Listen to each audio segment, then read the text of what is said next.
Hey there guys, Fabian here. Welcome to the new release of the Fender Pano Jack White DI captures for Tonex, Quad Cortex and NAMM. And before we going into the big video with Karlis where we talk about all these specs and also showing you a lot of tones, I am going to show you my 5 favorite tones so far. Without talking, just switching through them, you will gonna see what's happening there. And yeah, enjoy. And if you like the stuff we're doing, please leave a like and subscription there. See you next time. Thanks so much.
Fabian.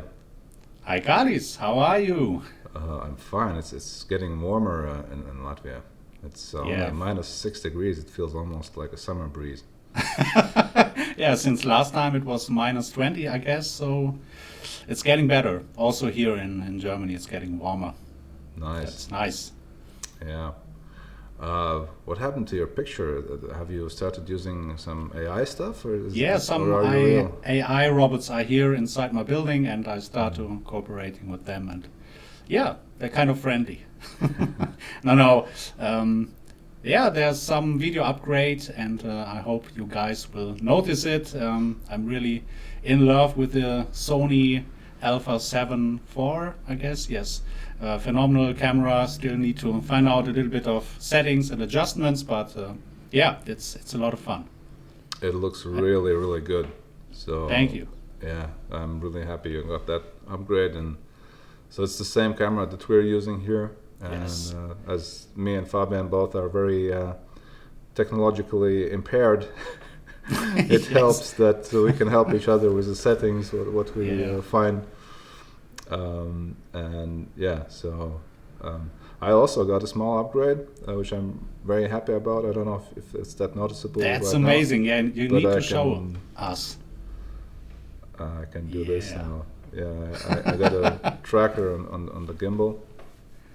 So yeah, I'll experiment with that to see if it's easier and more practical to incorporate some shots with the with me showing something from the amp and all that stuff. So great. It's amazing how far technology is going, man. Yeah, how far away they are from us. Yeah. How they are moving much faster than we are. Yes. It's amazing indeed to look like. Yeah. But yeah, so we're working on some upgrades on the stuff we do here and tweaking all the time. So it's interesting and fun. And yesterday I went to this trip to Sweden, to Stockholm, to pick up an amp, and that's a 1968 Marshall Super Lead. Woo! Yeah. 12,000 series. It is like about 30 units away from Eddie Van Halen's iconic, legendary Super Lead that he used was the Variac and so on. So I haven't even had time to test it, but so I had to get some sleep. But yeah, I'm looking forward to it, and yeah, that was a nice experience. And as it turns out, a really, really rare thing, those 12,000 series amps, because they actually never come up for sale, even though they're not that few made. I think something like 300 or 400, which is like decent, but they don't come up for sale. Extremely rare. That's for so, so exciting. So exciting. Yeah, so. Can't wait really until you make some captures of it, but it takes some time, I guess. Yeah, so it'll have to be maintained and all that stuff, because sure. It has not been used extensively for a long time, so it needs to be sure. going to the tech and all that. But yeah, but today's video is about a Fender amp. That's the Fender Pano Verb, which is Jack White's signature amp that they did together with Fender quite recently. And that is a very unique amp, and actually maybe some of the most innovative or at least fresh thing that Fender did in a while. So I think that was a great collaboration between absolutely, and Jack also White it looks fantastic, really nice cosmetics on it. Yeah. So nice. Yeah, so it's very unique. It has so inside there is basically a Fender Vibroverb kind of affair. It has two speakers. It has a 1x15 like in a Vibroverb, and a 1x10, which is like you can, because you have two output stages. One is the 6L6, the other is 6V6, and the smaller output stage lets you use basically stereo effects, like for the, you can separate the output basically. That's really innovative. Well, actually, sorry, it's not stereo. I think it's just wet dry. That's what I mean. So wet dry. So the smaller speaker, the 10-inch speaker, can be set so that it has the wet signal, and the big speaker is dry, for example. Or you can make it like a normal usual amp. There's switches for that. And so yeah, there's basically like a Fender Vibroverb in there, and then there's also a harmonic tremolo, which is Jack White's kind of one of the favorite effects from the Fender stuff. And as we know, that's Fender brown face era effect, and there never was a Vibroverb like the blackface Vibroverb with that sort of effect. So that is nice. And it sounds really good. I have some old brown face amps, and it's spot on. It's really well made. Too bad we can't capture this for now, but who knows? Not yet, maybe, yeah, not yet, but maybe someday. Yeah. And and then there is like a micro amp built in as a boost for this amp. That's the drive. That's what hides behind the drive knob. And what else? It has reverb and really nice, splashy, typical Fender reverb. So it's like with the best of all Fender eras, basically. So it has the kind of blackface kind of reverb, the brown face tremolo, the harmonic tremolo, and the blackface Vibroverb, which is by many considered to be the blackface amp, and it does overdrive really nicely. One of the best overdrive tones from all the blackface era, I would say. To me personally, Vibroverb, Vibroverb, I can't pronounce that, and the Super Reverb are the two that have the nicest overdrive. They're, on their own, and they also take pedals really well. And oh, what a surprise that somebody like Stevie Ray Vaughan ended up using exactly those two amps. Just coincidence. Yeah, sure. So that's basically what this amp is about.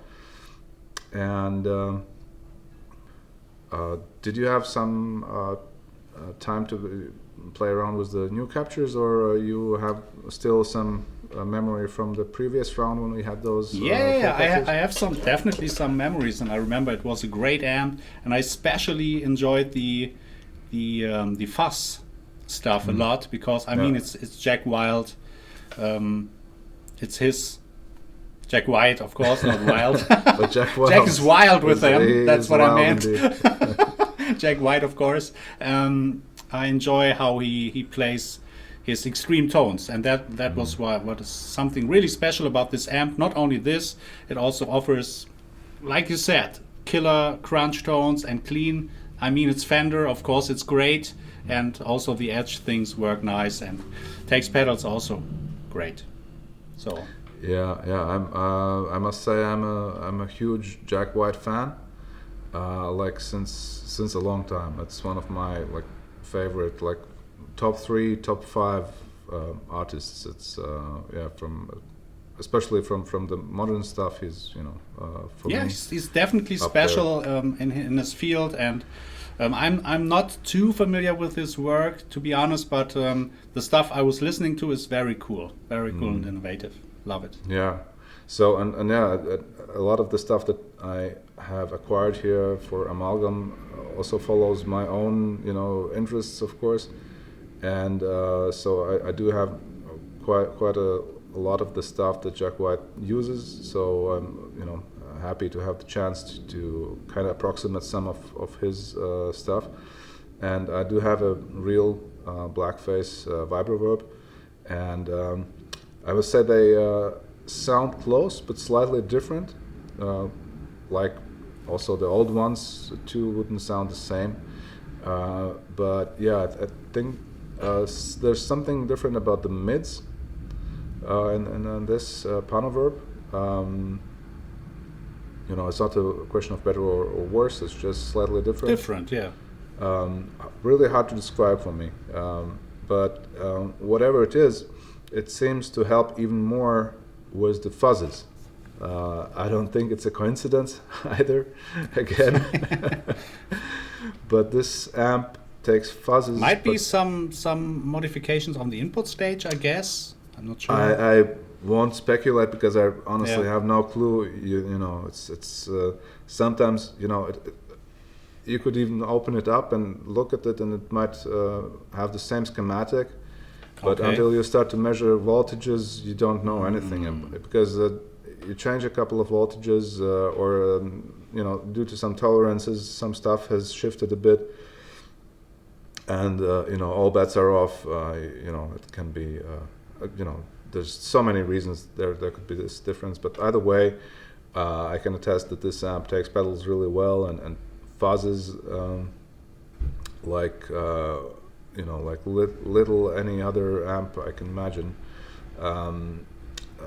Like another standout was this Magnetone Twilighter stereo.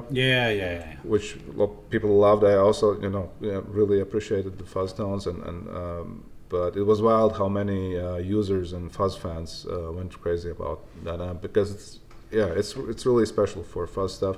And again, what a coincidence!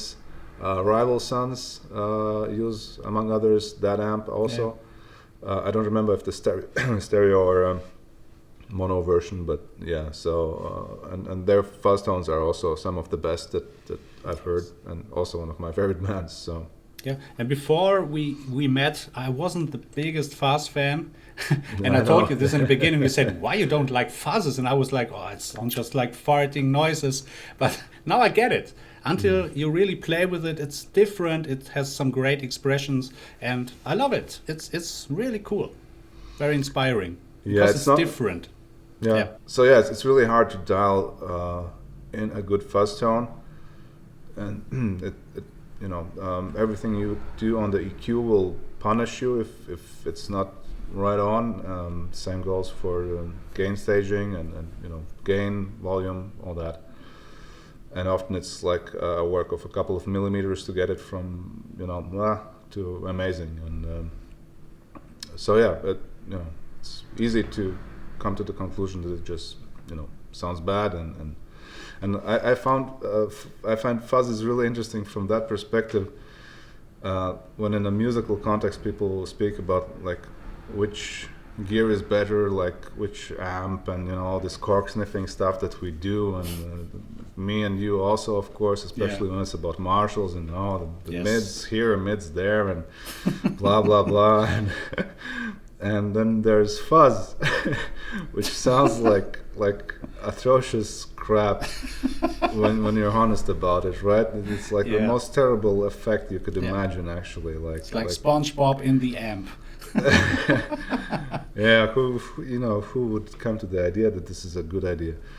But you can use it in a musical context, as we know, in a wonderful way. And if you can make a fuzz work musically in the right context, then that can be said about anything. And that's like, for me, the fuzz is like the outer limit of tone, right? If you can reach that and handle it well, then you're fine, I think. So yeah, and actually, for this amp, maybe let's even begin with the fuzzes. The fuzz tones. I would say so. That and we're gonna start with the extreme one. Yeah, the Gamechanger Audio. And can you tell me a little bit about this pedal? Yeah, that's what I wanted to say. And among fuzzes, like the worst ones that I can imagine are like the op-amp Big Muff, which is like the super fat big tone. Which again, Jack White and others can get great tones of it. And the Gamechanger Audio thing, I don't know if many of you know it, but Jack White uses it. It's the plasma coil fuzz. So I have it here. Yes, please show it to us. I can show that in a way that is kind of visible. Okay. Yeah, now it's sharp. I need to strum the guitar. Ah, nice. Yeah. So inside there's like a bulb that I think that is the stuff that they use for like insect zappers, or at least I know that the concept for this pedal came from the idea. The guys had the idea that they looked at this like insect zapper and thought, maybe that can be a pedal, and so there's like huge voltages going on in this tube, and that's how you will hear how it actually sounds. Or maybe show it a bit. Yeah, and as you showed it to me, I was that is how it sounds. Yeah, it sounds exactly. It sounds exactly like it looks. So let's have a listen. All right.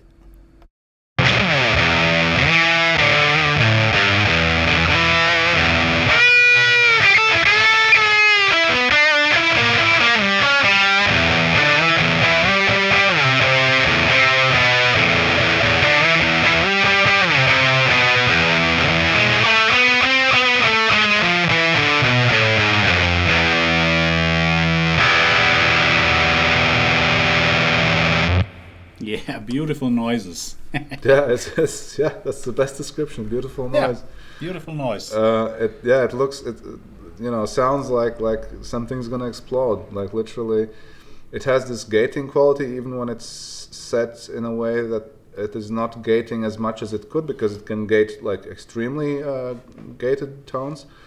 And this is one of the more reasonable settings that I could get out of it. It can get even crazier. Okay. And I think, those settings might work better for live stuff where you have that room.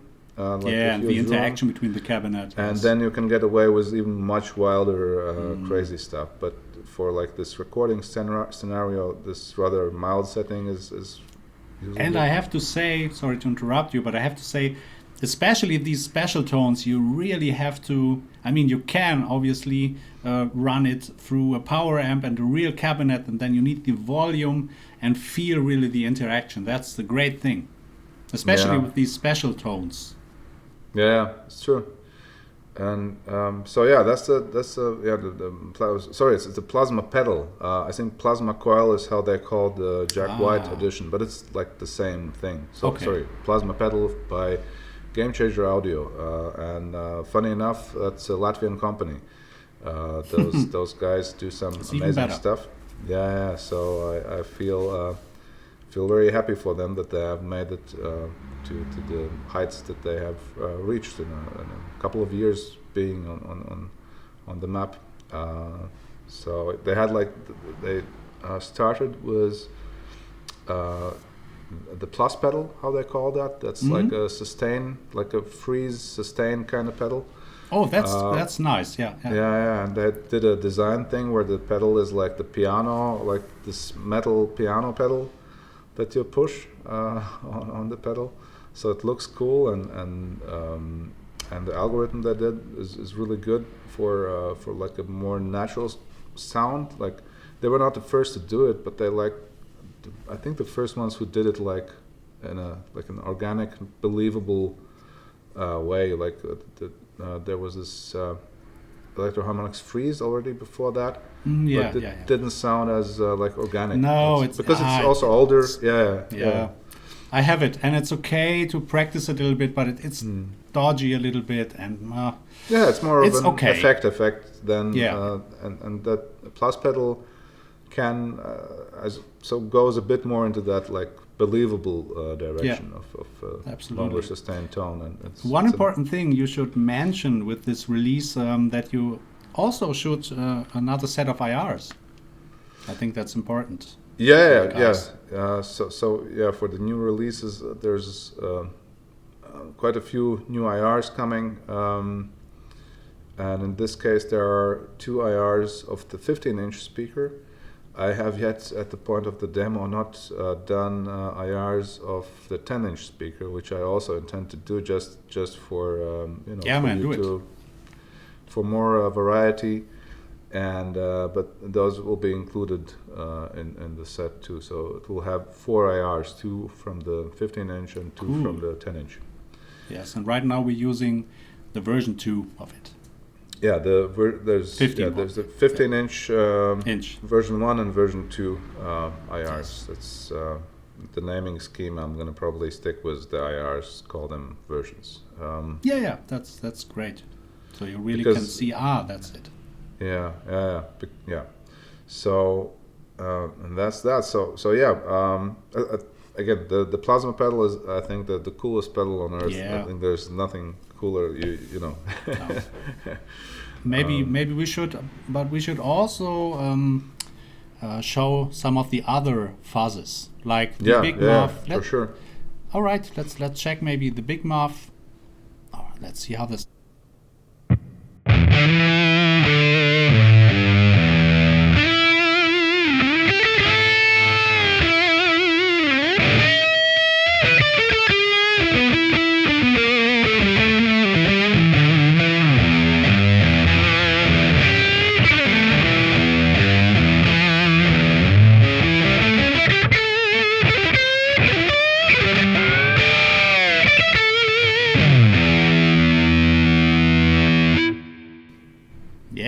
really enjoy this. It's cool to play some lead stuff with it because it's fat.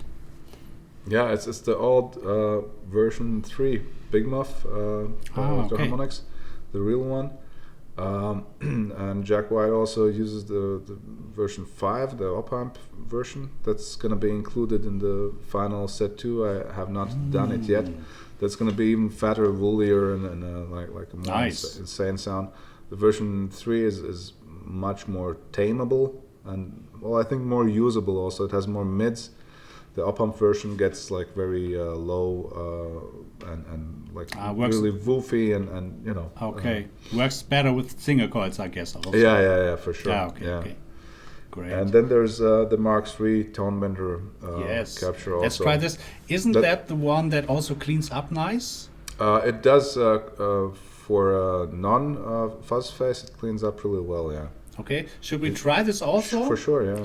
Okay, but for this I will have to switch off the noise gate, so sorry guys, might be a little bit of noise here, but otherwise it wouldn't work. Okay, so first I will play a little bit and then show the cleanup.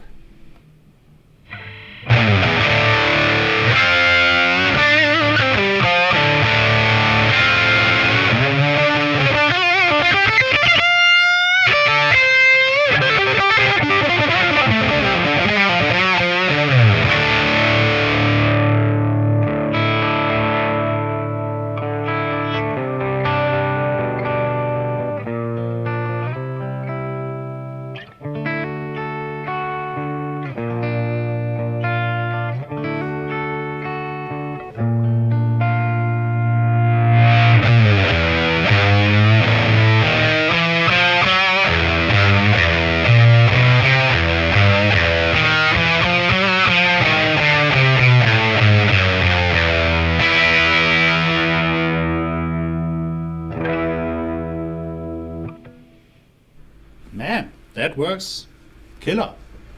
Yeah, that's my favorite fuzz, the Mark III ToneBender as a type, and this is my saddest gear story I have is I used to own, like a long time ago.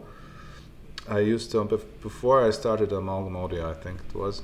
Well, it's not that long ago, but it's like 4 years ago or more.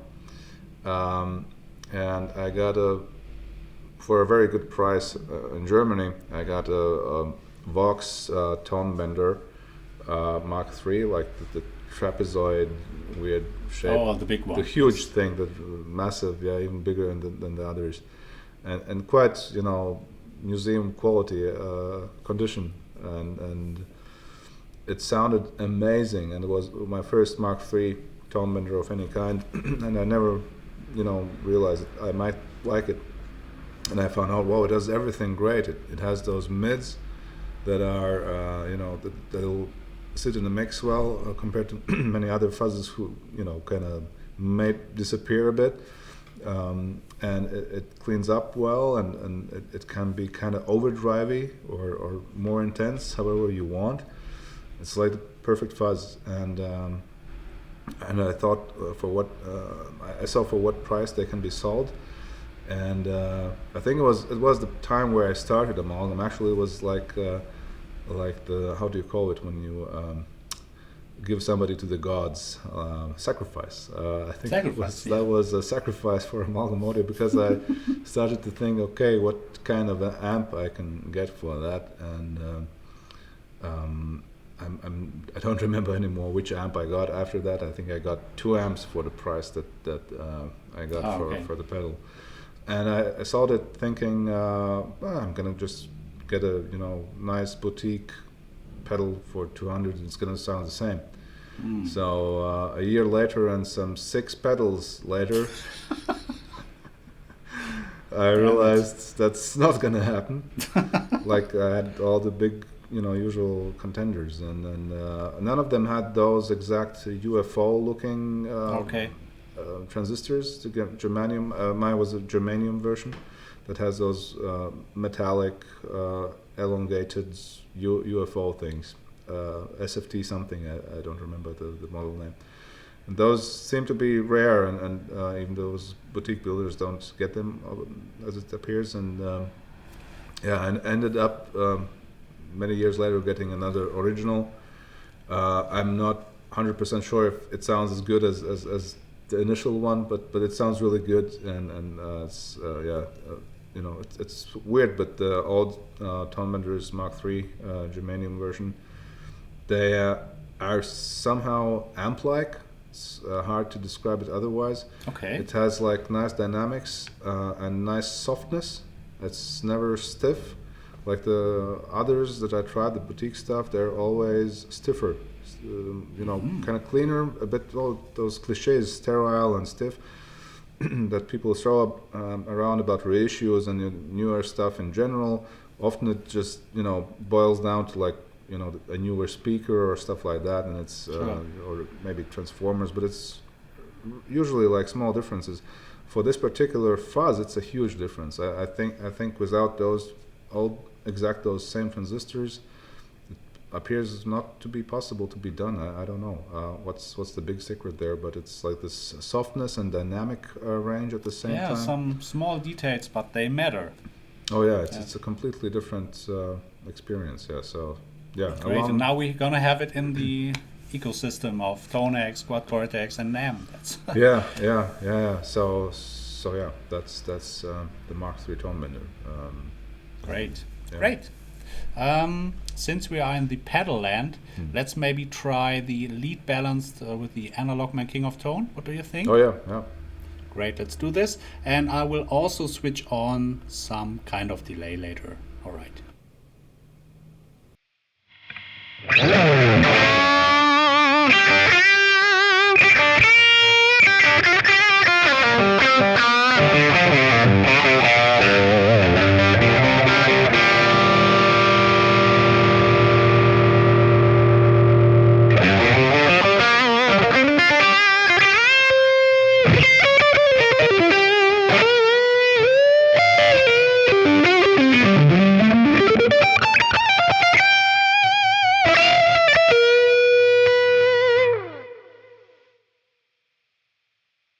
That was fun.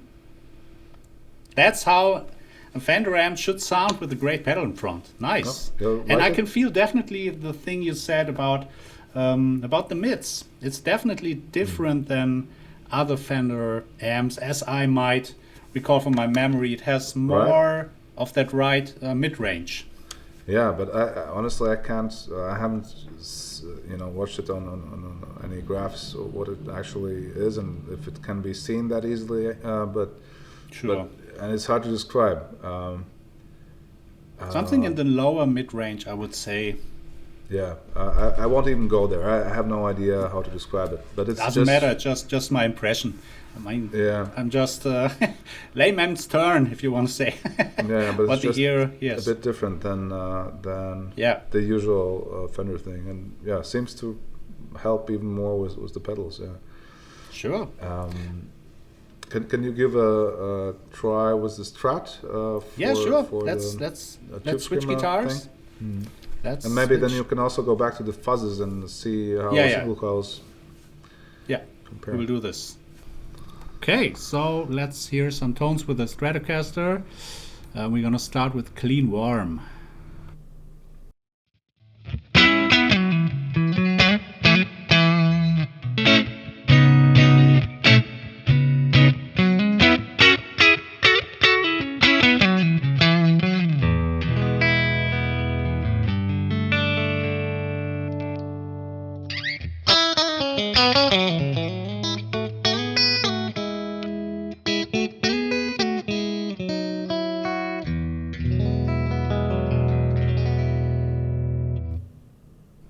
Sounds beautiful.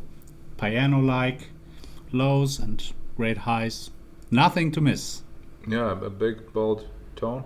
I think to me where it differs now, I think I can formulate it a bit better.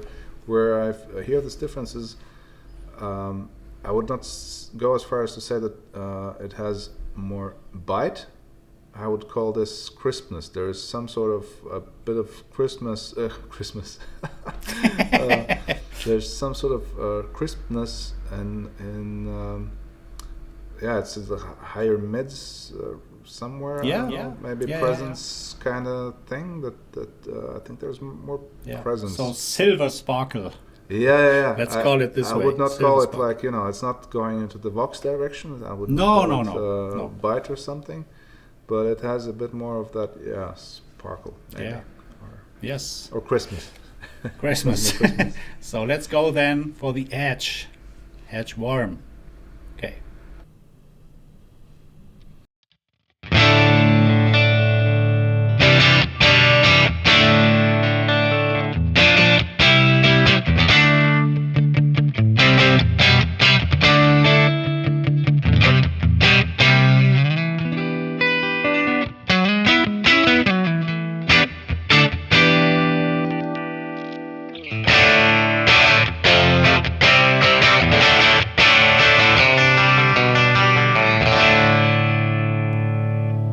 Yes, nice punch, and also works with the bridge pickup on the Stratocaster, which is also for me always a test how good it works.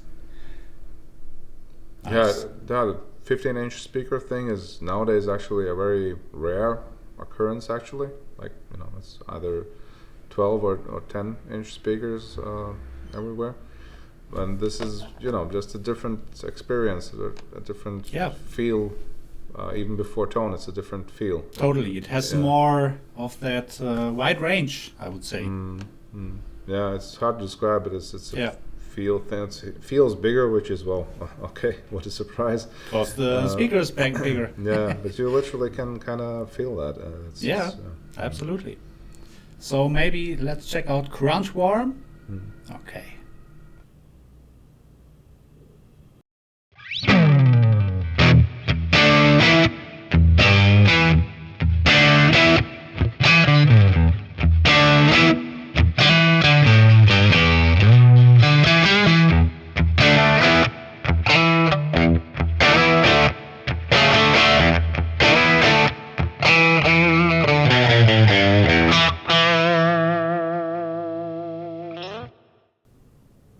Yes, also killer. Sounds great. Can you give the dime balance a go? Sure.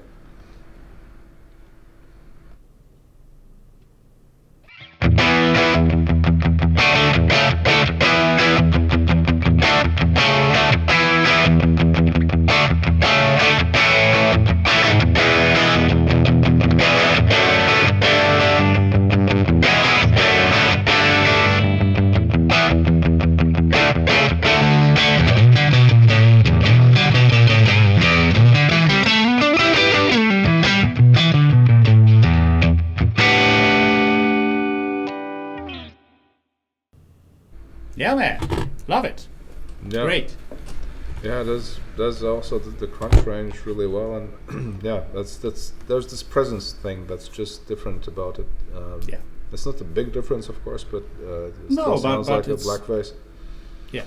And the amp is capable of getting really, really bright. It's easy to get it too bright. That's maybe. great if you have a dark Les Paul maybe, or some humbucker style. That works awesome. Yeah. So the EQ is quite sensitive, so you have to be a bit careful there. So Jack and Fender had a great idea. I guess. Yeah, totally. It's really, as I said, one of the most innovative things that Fender has. Well, of course, it's kind of like a, like a puzzle of some older elements from Fender, but it's a great concept that's I think that a lot of people might like, including me, because I love that harmonic trem, and I probably prefer the blackface era tone-wise for many stuff, but of course brown Fenders do their own thing better or Brown different. Concept was also nice. Oh yeah, it's especially the crunch stuff. That's where the browns are hard to beat. The brown face amps, it's insane. So basically the Fender brown sound, not the Marshall brown sound. Yeah. Totally different. Yeah. Okay, maybe give the pedals a try. How they behave. Let's maybe use the classic one.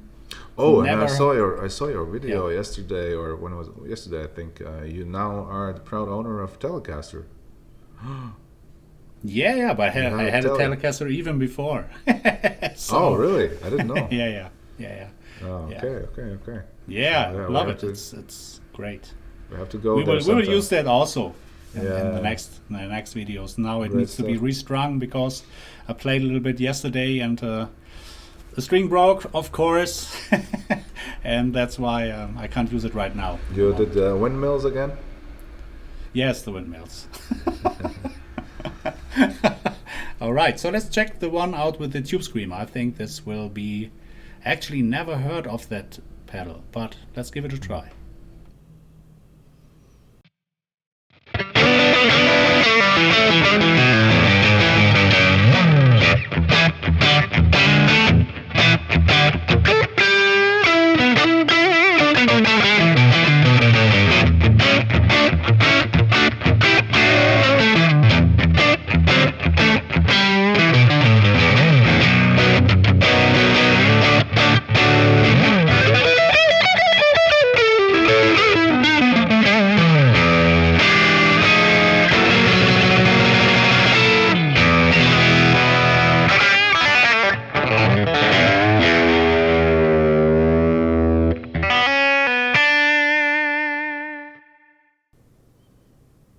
Yeah, man.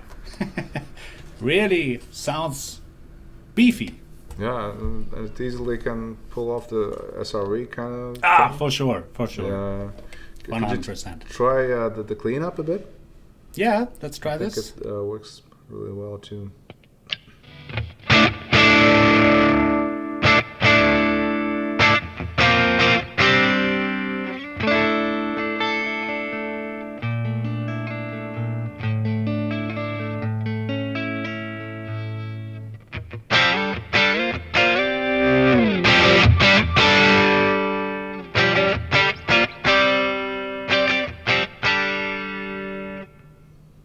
Yeah, works perfectly.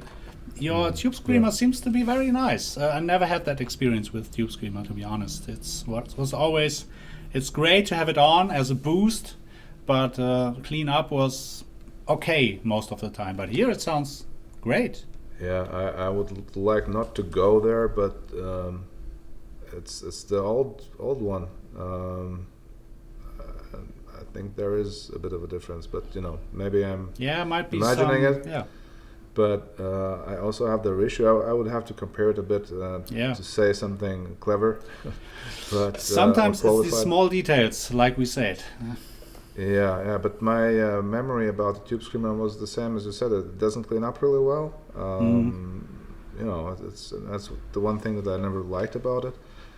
Doesn't seem to be the problem with this particular one, which I still find amazing each time. But and in captures, I mean, also kudos to the technology. This works as well through audio interface, whatever. Yeah, it's so amazing what we can do now these days. It's still. Yeah. By the way, we haven't mentioned you're playing Tonex this time. Yes. This time we're using Tonex. Off camera, we were laughing that it doesn't actually matter a lot at this point what you use because the ones that we support are all top notch and in a realistic environment.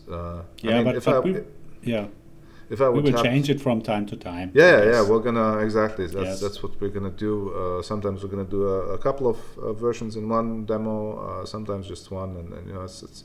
But I mean, I recently also realized that still, even though I know that after our test, I know firsthand that NAMM and Quad Cortex version 2 is a bit more accurate than Tonex version 2.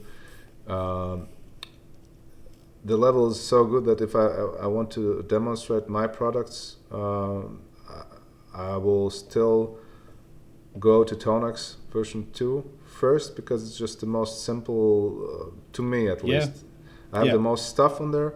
It's the most simple to handle, and many people already have it. So if I send it to somebody for a demo or to take a listen, That's the easiest way, and I never felt like, you know, the tech is holding the sounds or the quality back or something. It's Sure. not, you know, it's an irrelevant level. Yeah, Just, times are changing. We're not living in 1970.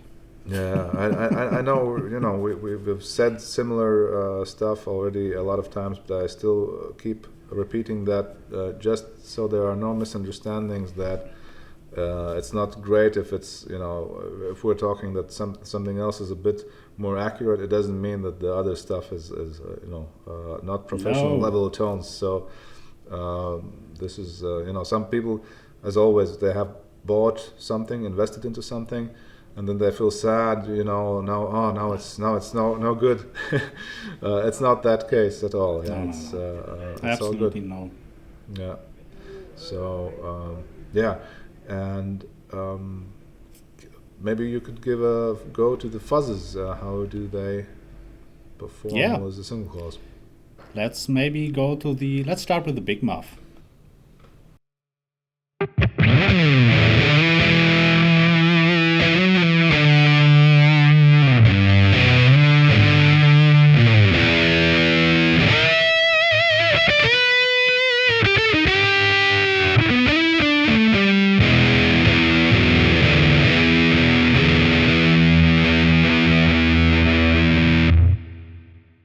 Big, fat, and raspy. Love it. Massive, yeah. Yes. Let's maybe check the ToneBender.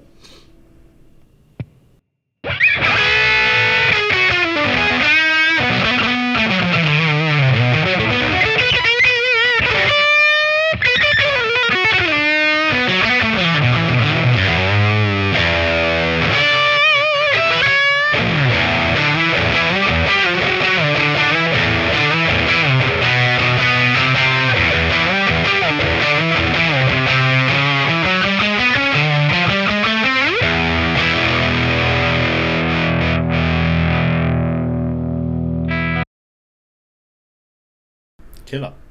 Let's maybe also check the Gamechanger Audio. What do you think? Oh yeah, for sure. But I wanted to say about the Mark III with the Strat. It sounds phenomenal in your hands. It's really a great tone, even or maybe especially with a single coils. Yeah. I'm also.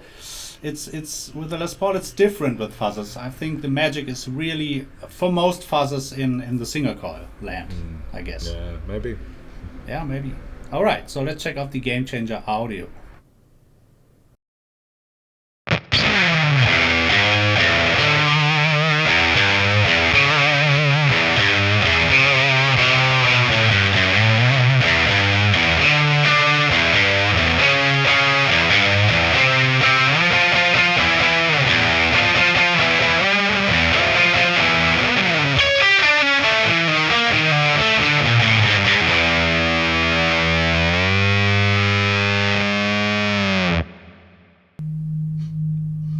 Yeah, it's also inspiring. Yeah, it sounds nice. Funny stuff. Yeah. Great. Yeah. Yeah. Okay. Man, this amp is really. I love it. Great. Yeah. So we didn't yet go in the cleaner stuff with the humbuckers.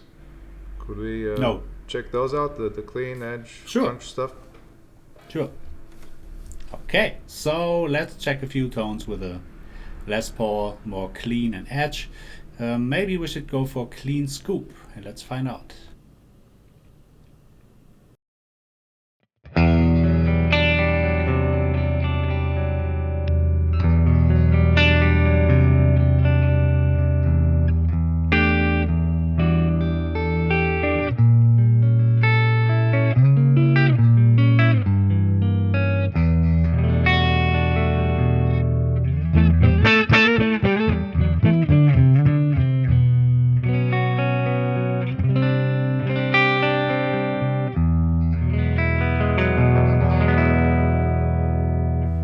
Yeah, man. Really Sounds beautiful. great.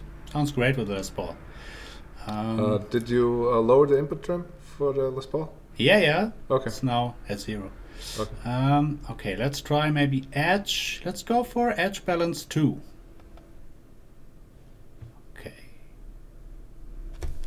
Oh yeah, and sorry, folks. So Yeah. still the input trim question comes up every now and then. But yeah, it's still the usual stuff, just as per the IK Multimedia Tonex manual. Our recommended starting point, which is like the quickest way to get in the ballpark, is 0 dB for humbuckers, about +8, +8.5 for single coils. And we see that every time in those demos, that basically that's what also works for Fabian. There's no guessing. It's basically you set it at 0 and it sounds on his end exactly as I would expect. There's no guessing in that regard. And and I have mid for the humbuckers. They are low to mid output, so not high or something like this. Yeah, that should be also important for some guys maybe.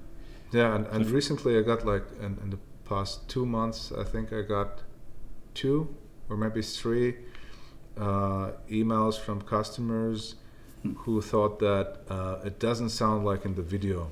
That they don't get the sound they hear in the video. And not to sound arrogant at this point, it's like really just on a practical level. I'm really confident that you can get those tones as in the video, because I know there's absolutely zero post-processing on Fabian's part. No. All that you do, there's like I'm doing nothing. just a little bit louder everything. So Yeah, so it's that's just all. volume adjustment. That's of course Yes. something, but there's no post effects or something like EQ or compression or that kind of stuff. Are you even using outboard reverbs right now? Yes, for here I'm using just a reverb from UA. It's the but nothing else. Just a tiny bit of. You can get it also with for sure with the Tonex reverb, but sometimes it's cool to have a different flavor. Yeah, sure. At least for me. Yeah, and of course this like outboard reverb will be a nicer reverb. But the core tone is something where there's no no EQ, no compression, no magic, it's no just special tricks. Exactly like the capture sounds, one to one, and as you and hear, that's important.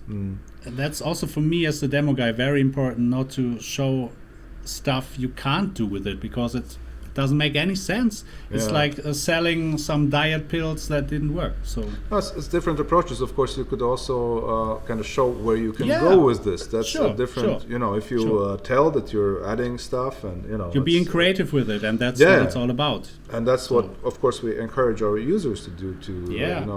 To use it as a part of your chain and go wild.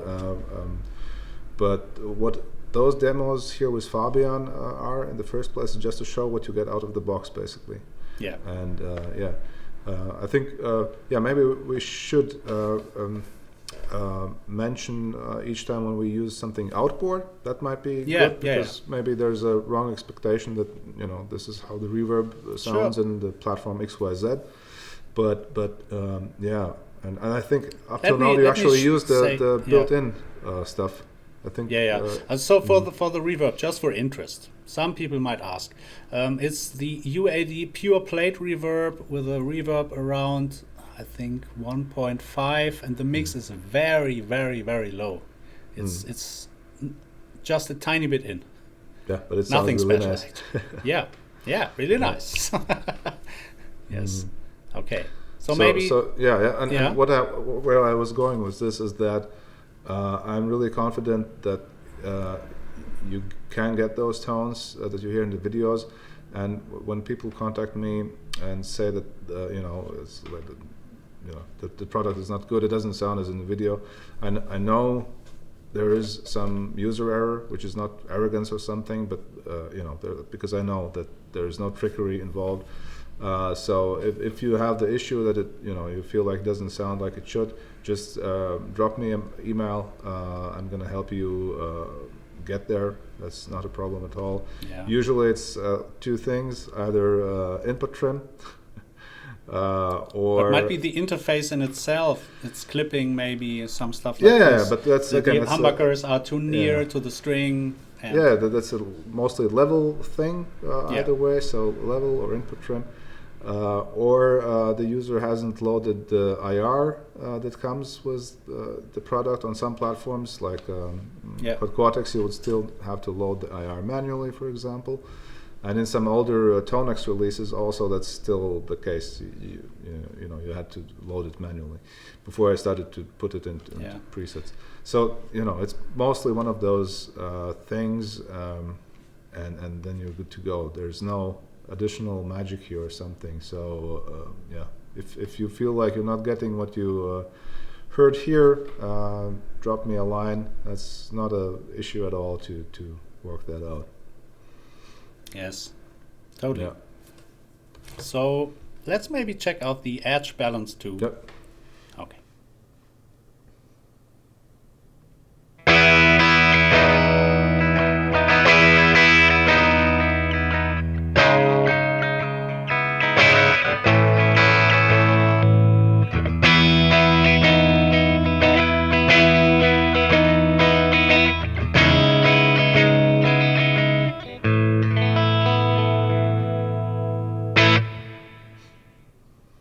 Yes, also great. Sounds really great. Beautiful tones. Yeah, this sparkly scooped, but not too scooped. Yes. Fender thing. And that's the thing I was just noticing.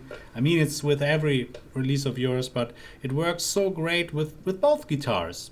With the humbuckers or with the single coil. There you have just to remember, okay, when you're using maybe a single coil guitar, watch the input trim a tiny bit. That might be the case. Yeah.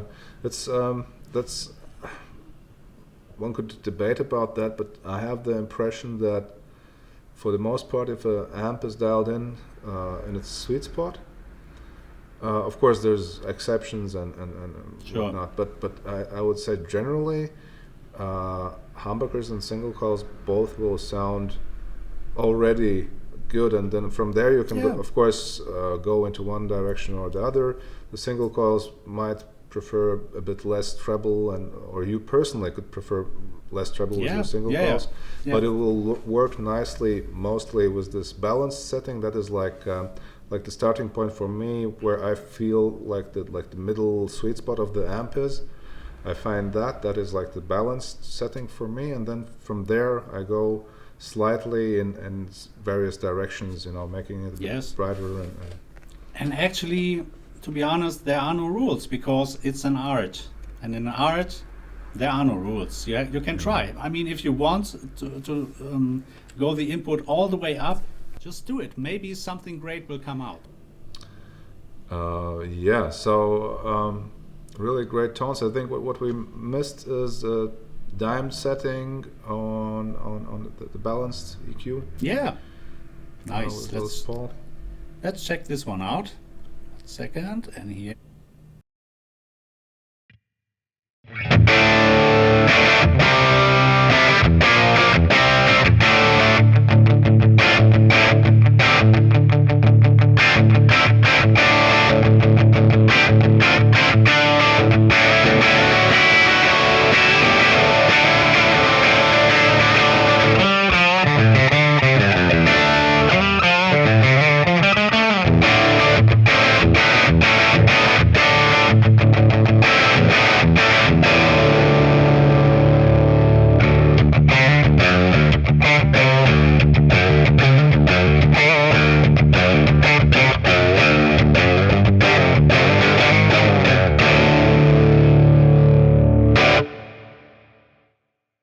Yeah, man, sounds great. Again. You can really hear that the typical Fender attack that this has. Like Fender has this a bit like a stiffer stiffer and shallower response. Does it make sense to you? Yeah. But because like Marshalls are I feel like it has more depth when you dig in, especially in those crunch regions, so to speak. it has a bit more depth, and especially with humbuckers. That's where you notice that this like response goes deeper. It's extremely hard to describe, so that it makes sense. But I think isn't that some kind of sagging, or is that wrong? I don't know. It is. It has probably to do with something with compression, I guess. Compression, and not necessarily sag. I would guess compression. I think it compresses differently, and Fender sounds more, abrupt in this, or quicker. Maybe that might be the case. I mean, we have to, if you think about more gainier tones, and then you go to Mesa Boogie, and Mesa Boogie is kind of Fenderish, so makes sense actually. Might be the tubes, the design, I don't know. Mesa Boogie, like the Mark II C Plus, is a good comparison here, because there you also have this. It's even quicker and tighter, and obviously because it's also geared for high gain. But for like in a similar, like a crunch thing, it is even way quicker and tighter than a old school Fender. So so it's one of the most unique amps we've had in a long time. I think for modern stuff, it's totally. Looking forward to try this one also in the rehearsal room at loud volume. Yeah, nice. Are you still using the Class D, or are you using the tube power? Kind of, I'm using, in the moment I'm using actually the BluGuitar Amp 1 as the power amp. No. Just the output stage, and it's a little bit more reactive. Then the it's Class a little D. bit nicer. The Class D is a little bit more stiffer. If you compare, like with captures, if you compare now the same tones with quad cortex, you might guess, it sounds a little bit more in your face, and that's the same with the power amps. So actually, with a good Class D power amp at good volume, you are there. It sounds great. Tonally, you still prefer the tube power amp, or? I mean, I have also the Fred power station. If I had the choice, I would use this 100%. But it's heavy as fuck, I have to say. Like an amp almost. Like an amp. It is an amp. It is an amp, and I'm also a little bit afraid of turning it always on and then off. I'm a little bit I don't know. It's bullshit, because you can turn it on and off like the word you're looking for is paranoid, right? Yeah, paranoid. I'm a little bit paranoid, and live it has to be quick and easy, and the Class D sounds fine. Great. Yeah. Interesting about the BluGuitar power amp. I never tried. I've played once the BluGuitar thing, but as a package, not tried like separate. You need to try it, because it has it's Class D, but it has a tube in it just for the power amp, and you can feel it. It's definitely I remember different. Thomas telling about this, trying to explain what it does, and it sounded really interesting. But like pretty unique. As what I also heard from him is that some other company got inspired by his. That's a sad story, actually. Yeah. Some dark star. Say it this way. Yeah, but the other thing is, I mean, all this stuff is like, there's a reason why most of this cannot be patented. I'm not sure about that case, if it would have been, but in the end, the people know where it's from. I think that's more important. But kudos to Thomas, because what he does is, I think, I've never owned one of his products, but I'd like to try something at some point for sure. You will see if the Amp X comes out. Totally the same actually as we're doing now, but in the analog way. So that might be very interesting. Yeah, it's so great that somebody's still doing this, and from the demos it sounds absolutely phenomenal. Yeah. Maybe it has to do something to do with the player. also, but it is killer. Yeah. The products he's doing is really killer. Yeah. So I think I'll check that out when it's ready, and And you're gonna capture some of the Amp X's. Doesn't make any sense, because I mean you have the right tools, the best amps, and the different rarest approaches, amps. Different approaches. Yeah. Okay, Fabian, thank you very much Right. for the beautiful demo playing. Yeah, thank you. So much fun for the inspiring tones, and people check definitely out the amp. It's I think it's also a must-have in the collection. Definitely. Yeah, it's especially if you're into fuzzes, this one is indeed special. Yes. Like up there with the Twilighter stereo Magnetone amp. Oh, and yeah, of course, as always, we have a free capture for this app. You can get it on the respective platform that you use, Tonex, NAMM, or with Cortex. And as always, like and subscribe if you enjoy what we're doing here. Yes. And if you have any ideas, let us know. Yeah, exactly. Leave a comment if you have some suggestions or ideas or something that you want to share or discuss. And yeah, see you soon. See you soon. Bye-bye. Bye.